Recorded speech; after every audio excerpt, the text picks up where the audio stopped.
Además del tratamiento de soporte, uno de los síntomas más importantes que deben de tratarse en el paciente terminal es el dolor. A continuación, mis compañeras Mariana Ramos, Anel Paleta y su servidor les hablaremos más al respecto. Hola, estimados compañeros, les habla Rubén Cárdenas Jardón. Y el día de hoy vamos a repasar el tema de dolor, sus generalidades, fisiopatología y sus tipos. Lo primero será revisar las generalidades del dolor. La Asociación Internacional para el Estudio del Dolor utiliza como definición aquella experiencia sensorial desagradable relacionada al daño potencial de un tejido. En medicina se considera como un signo de una enfermedad referente a un síntoma acompañando a una enfermedad, el cual es subjetivo y es el motivo más frecuente de consulta. Tiene implicaciones sociales, psicológicas y biológicas. El objetivo de consulta es encontrar el origen o causa del mismo. Pasamos al segundo apartado, la fisiopatología del dolor. En todo el cuerpo encontramos receptores llamados nociceptores, los cuales detectan lo nocivo o el daño. Estos receptan el estímulo de potencial daño de un tejido. Este estímulo es transportado por las fibras nerviosas que van a llegar al sistema talámico cortical.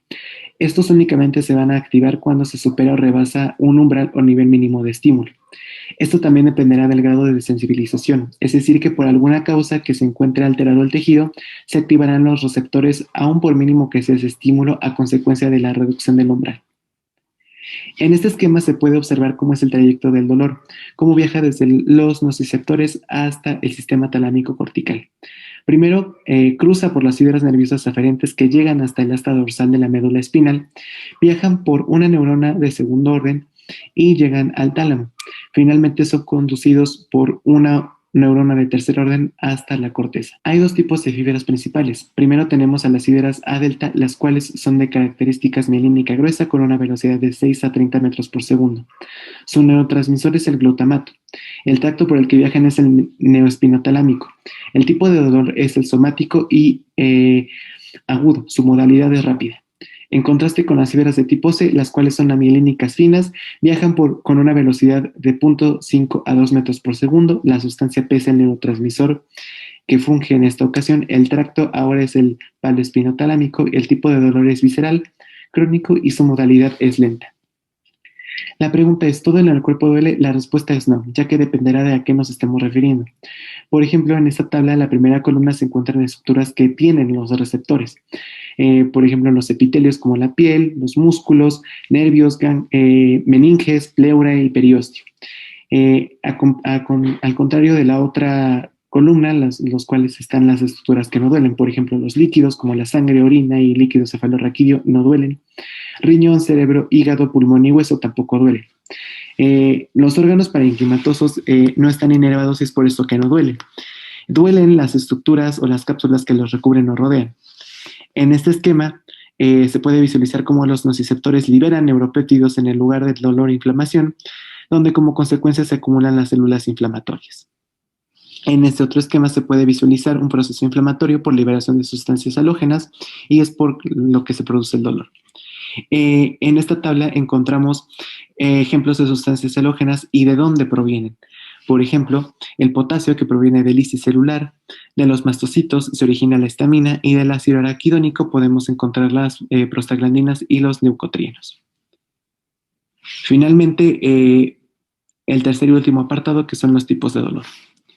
Su clasificación se va a dar según su origen, tiempo y localización. En temporalidad lo vamos a tener como agudo y crónico. Su localización va a ser somático y visceral. Y dependiendo de su etiología vamos a tener nociceptivo y neuropático. Muchas gracias por su atención. Continuamos con los siguientes segmentos. Hola, yo soy Mariana Ramos y continuando con el tema de dolor, voy a hablarles un poco acerca del tratamiento. Para empezar, debemos identificar a los pacientes que tienen dolor. Estos pueden tener fase sálgica, posición antiálgica para disminuir o atenuar el dolor, conductas compensatorias o algún impedimento. Para el estudio clínico del dolor tenemos dos mnemotecnias. La primera es alíciame, donde se tiene que identificar, por ejemplo, la aparición, si es agudo, paroxístico, crónico o la velocidad de instalación. Este puede ser rápido si es de origen vascular o traumático, o gradual si es de origen de tumor, inflamación o lesión degenerativa. También debemos estudiar la localización, el paciente refiere a dónde le duele. La I es de irradiación, puede ser un dolor referido o dolor irradiado. Por ejemplo, un dolor en cinturón puede ser pancreatitis o un dolor en el cinturón derecho puede ser una colecistitis aguda. Las C es de carácter que se deben identificar los rasgos o circunstancias que le diferencian de otros dolores, ya que el dolor puede ser sordo, desgarrante, pulsátil, cólico, entre otros. La I es de intensidad, que se identifica mediante escalas que abordaré más adelante. La A es de acompañantes, ya que se debe de estudiar el cuadro clínico completo. La M de modificantes, que alivian, agravan o no alteran el dolor. Y la E de evolución, evolución del dolor posterior al diagnóstico y al tratamiento. La siguiente mnemotecnia es Vindícate, que es útil para identificar la causa del dolor. Puede ser alguna causa vascular, inflamatoria, neoplasias degenerativas, infecciones congénitas cardiovasculares, autoinmunes, trauma tóxico o endocrino metabólicas. Para el estudio del dolor debemos de identificar la intensidad. Muchas veces tratando la causa no hay necesidad de tratar el dolor, por ejemplo, cuando se dé un proceso infeccioso. Pero en otras circunstancias, como por ejemplo en una quemadura, hay que seguir tratando el dolor posterior al tratamiento. Hay que saber la intensidad para escoger el grupo de fármacos que vamos a emplear. Debemos de preguntar el grado de compromiso con sus actividades. Si es tolerable, permite realizar actividades, se considera leve. Si impide realizar algunas actividades, pero aún realiza su vida con cotidianidad, se considera moderado. Y si es insoportable e impide realizar actividades, es grave. Como el dolor es subjetivo, se han creado diferentes escalas. La EVA o escala visual análoga es muy útil porque en lugar de que el paciente diga números, indica en qué lugar de la línea está en su dolor. Posteriormente medimos si equivale a dolor leve, moderado o grave, siendo 0 sin dolor, 1 a 3 leve, 4 a 6 moderado y 7 a 10 intensos, siendo 10 el peor dolor. También tenemos la escala visual o de Wong-Baker, que va del 0 al 5 y se identifica mediante caritas. Esta es muy útil en pacientes pediátricos. Para el tratamiento del dolor tenemos la escalera analgésica de la OMS. Esta se divide en 4 escalones. El primer escalón es para el dolor leve y se utilizan analgésicos no opioides. Se usan AINE, paracetamol o metamizol. En el segundo escalón, que es para dolor moderado, se usan opioides débiles como codeína, dehidrocodeína o tramadol. Y en el tercer escalón, que es para dolor grave, se usan opioides potentes como morfina, fentanilo, oxicodona, metadona o buprenorfina. En estos escalones pueden asociarse a los fármacos del primer escalón en determinadas ocasiones. Cabe mencionar que los primeros dos escalones tienen techo analgésico. Esto significa que hay una dosis máxima diaria por encima de la cual no se consigue un mayor efecto analgésico. Y en el tercer escalón es muy común, puede suceder la alta dependencia y efectos secundarios graves. Se considera un cuarto escalón a las técnicas invasivas como bloqueo nervioso, estimulación nerviosa transcutánea, estimulación medular, radiofrecuencia, croanalgesia, infiltración y resección del nervio. Muchas gracias. Buenos días, mi nombre es Anel Paleta y yo voy a hablar sobre cannabis medicinal, mitos y realidades. El cannabis medicinal es un medicamento derivado de cannabis sativa o cannabis índica. Existen dos sustancias activas, THC o tetrahidrocannabinol, con efectos psicoactivos del cannabis, y CBD o cannabinoides. No produce ninguna intoxicación ni efecto psicoactivo. El THC está indicado en casos de control de dolor crónico neuropático, mejora la calidad del sueño, reduce anorexia, náusea y vómito por quimioterapia.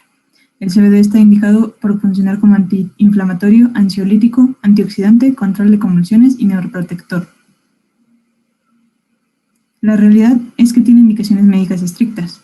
Uso paliativo de síntomas como el dolor, náusea y vómito, anorexia, mitiga el insomnio, es coadyuvante de analgésicos como tranquilizante o estimulante y para epilepsia refractaria a tratamiento. Un mito. Inhalar es la única vía de administración. Es un mito ya que se puede administrar por inhalación, pero también por vía oral, aerosol o sublingual. Una realidad es que es un tratamiento individualizado. Requiere un análisis del caso individual del paciente, síntomas y contraindicaciones. Un mito es que todos pueden usarlo. Está contraindicado en caso de enfermedad cardiovascular inestable, enfermedad psiquiátrica no controlada como psicosis, esquizofrenia, y el THC está contraindicado en menores de 18 años.